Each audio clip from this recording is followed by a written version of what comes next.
It's time for another Dice Tower review with the Chief, Bart Brunscheen. Hey, it's the Chief from the Dice Tower.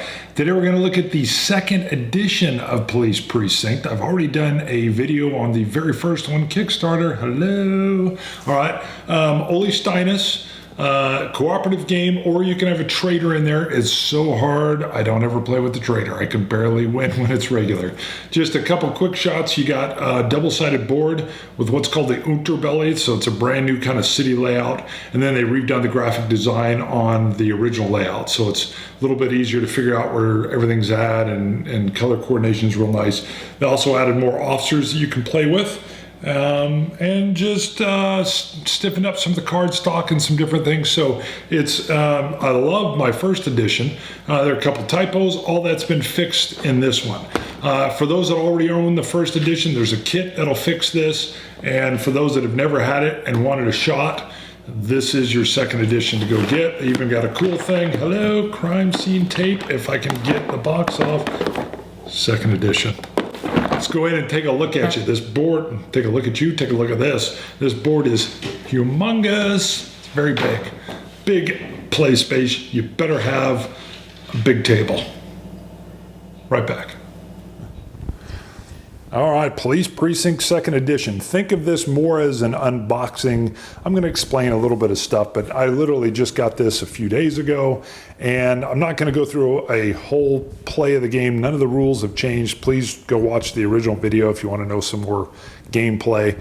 And they've just prettied up some of the cards and worked on some of the presentation.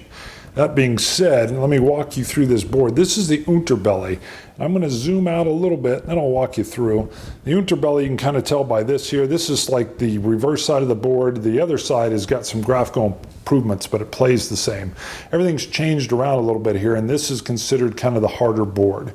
Very nice touch, and you're going to see how huge this board is. I mean, this board just goes on. They've really cleaned up the graphic design, made it just easier to pick out the locations and play through. The streets, everything's kind of similar in its layout. And again, this is the Unterbelly. Now let me show you, I'm going to zoom out even further. It's going to give a little bit of a long perspective, but just to give you an idea, these panels are 4 different panels that are going to be folding up. And so you can see just how big this board really is. Let me just show you a few upgrades. They've turned everything from just kind of being a paper construct into more harder cardboard. This functions the same. Anyone with first editions is familiar with this. It's a cooperative game, and although you can have a traitor or a dirty cop, this game's hard enough without the dirty cop. I've never even played with a dirty cop. But as crime gets out of hand, or you don't handle calls that are on the street, this crime tracker goes up, and if it gets to here, you fail. So they've given you can have the board background. This is literally just cosmetic in a much harder board. This is like your bulletin board that you're tracking, when the murderer commits his crime. You've got to go around to different areas and do different things. You got to go to the morgue and get an autopsy report, and you're going to be doing an investigation, which allows you to just search through a deck of cards. So you're going to be searching these decks. When you find the cards, you're putting them on this board, and it has nice little references, but it just runs you through. Again, this is now harder card stock, and they've got this beautiful little deal here from Game Capsule that just, see if I can, now let me just throw it down. Again, this is just like a player aid. Tells you how to do your player setup. Distribute the player components, variable components, laid out very nicely. Wonderful, wonderful player aids. So you're getting some nice little chrome here. And the game, probably the hardest thing to learn is just setup, because until you've played, there are a whole lot of components in this game. Beautiful new rule book. They've really done up the graphic edge. Need all eyes on this, Chief. So they've got little notes here. You got your donuts. So hey, it almost looks like you're going through a little dossier. And they've got little player aids on the back. And then again from Game Capsule, this beautiful breakdown on player turns and how things move from investigations to emergencies to arrests. Just a wonderful synopsis breakdown. Full color. Everything's done in a very large format. This tells you what's new from the second edition. And I can just tell you, I can just show you, if I can get the color right, let me zoom. So again, you can see first edition, this is what this jailbreak card looked like, and now it looks like this. And you can see, same deal here with the officer down, or a dedicated officer, sorry, and here you've got just a little bit of a graphical change. Then they explain the unterbelly and what's different, and just some of the differences graphically between the first and the second. So you can kind of see how they've changed that up. One of the things I'm going to show you is you got a lot more officers to work with. These are now fully double-sided. So you've got a lot more female officers involved. By the way, this is like how many cards you're going to draw on investigations, how many you can arrest, how quickly you can move. And this system just kind of stays throughout. So once you've got it down, you really understand what your strengths and weaknesses are. And then you've got special abilities and a little bit of you know, what they do and who they are. But so you got the flip sides, and you're just running through. They wanted to make sure that they had you know, more males and females and different races shown. And so you can see they've done a lot of work on that. You've got some new characters with new character abilities. So it's just, you can see the old and the new. And again, just running kind of through what you got here. So graphically you can see. Now, again, nice trays. Everything really has the same feel for it. You've got cards with their officers' names clearly printed, and same deal. If they're focusing on investigations, you're going to be able to draw more cards. But over here, you're going to be able to move faster in a marked unit. All right, just to walk through, I've created this little block to kind of show, this should be down here, to show what your possible options are. So there's an emergency that's out on the street. That's a traffic accident. You don't want to let these get out of hand. It's green. If you get too many of these, you're going to go down on your crime tracker and eventually lose the game. I've also got to get to, in this case, the morgue. All right, if I can get into the morgue, sorry, bumping the camera and everything. If I can get into the morgue, I need to search these decks, do an investigation, and let me bring this on. All right, here's my card. So I would be able to search 2 cards in here if I go to the morgue. If I come down and handle this emergency, I'm going to get the number of dice to roll according to my little red light symbol here. Now I can get some help I'll cover in a second, but I'm gonna have to roll a 4 on a 6-sided die.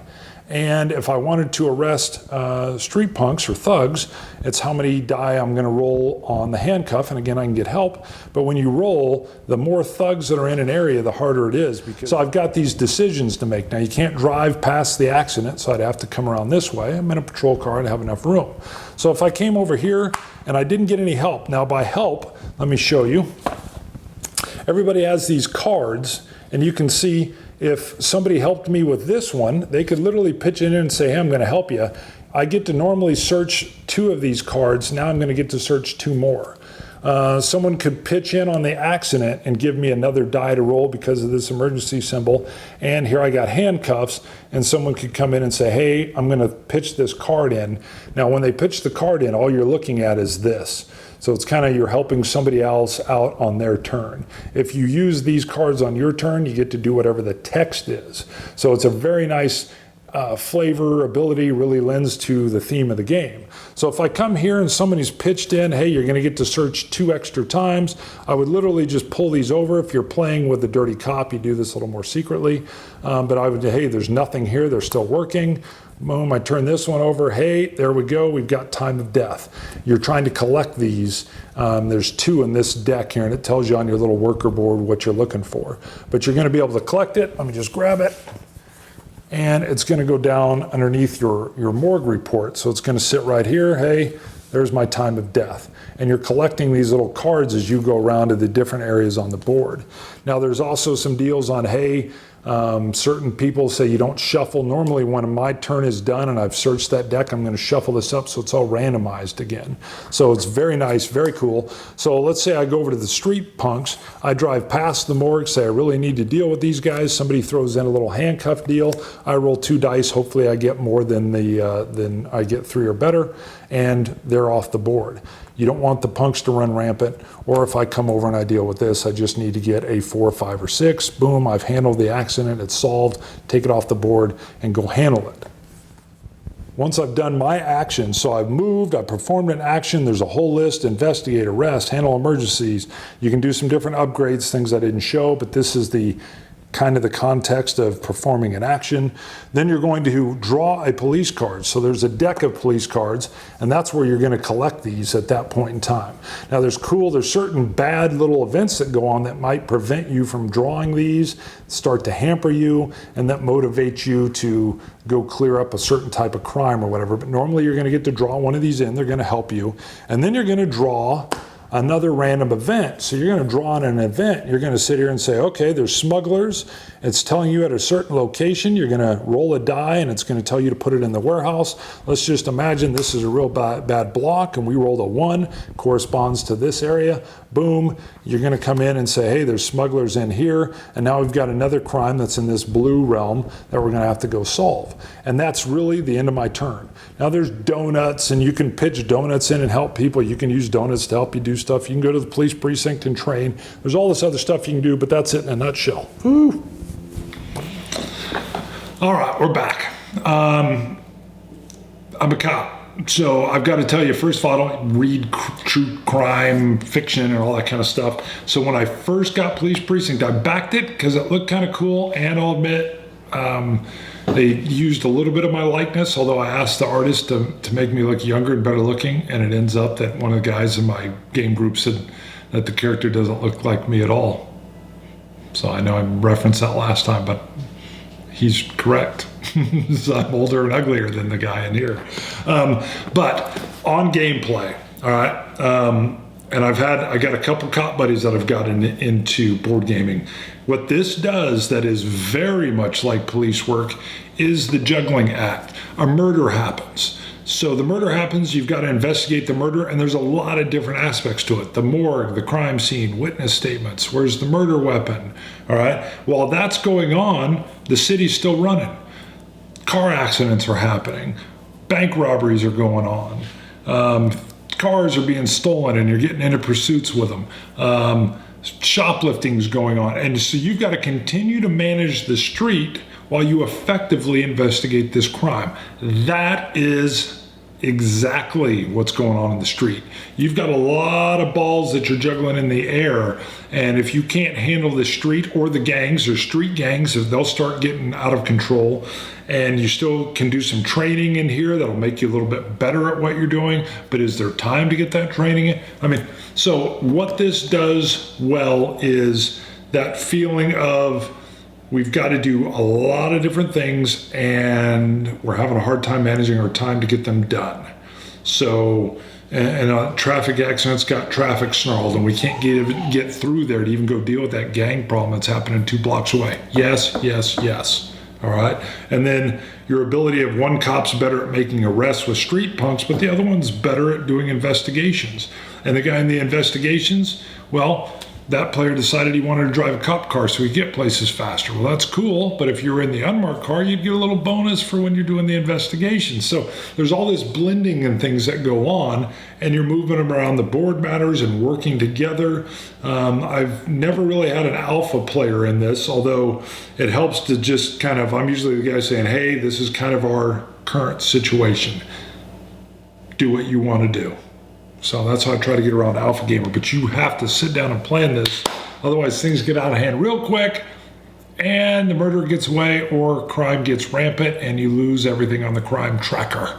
So it's a very nice cooperative game that does a decent job of simulating what we're doing out on the street. So with less paperwork. All right. See you guys. Second printing, if you haven't had a chance, or second edition. Sorry, if you haven't had a chance, go get it. It's a heavy box because this board it really is a big board, as you've seen. I'm out of here, guys. See ya. Chief, Dice Tower.